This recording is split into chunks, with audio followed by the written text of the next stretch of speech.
So today we're going to learn about the differentiation of log functions. So a couple of reminders from higher level are ln x is just log to the base e of x. And we also need to remember that the natural log of x and e to the power of x, those are inverse functions. So what that means is if you've got the natural log, so a log to the base e of e to the x, that just gives you x. And vice versa, if you've got e to the power of the natural log of x, then that is also equal to x, and that's because they are inverse functions. So what we're going to do is learn about how to differentiate natural log of x. You've already seen yesterday how to do the differentiation of e to the power of x, but it's natural log of x we're going to differentiate today.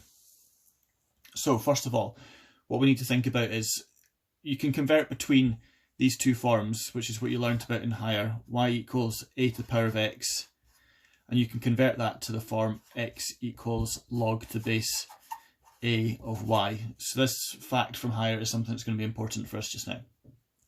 So what we can think of in that case is if we have y equals the natural log of x, that's log to the base e of x, then we can switch that round and we can say that x equals e to the power of y, and that's just using this rule here, because remember it's log to the base e of x.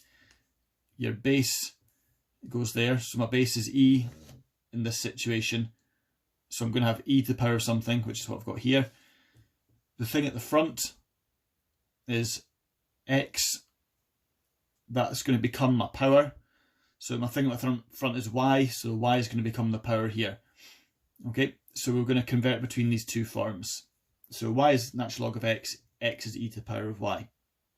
Now, if we look at this, now you've been familiar with doing dy by dx. Well, you can also do dx by dy. So if you've got an expression y equals something with x's in it, you can differentiate that with respect to x. On the other hand, if you've got x equals and then something with y's in it, you can differentiate x with respect to y. So we've got an expression for x and it's got y's in it here, so we're going to work out what dx by dy is. Now, using what you learned about yesterday, dx by dy is just e to the power of y. So there's no change there whatsoever.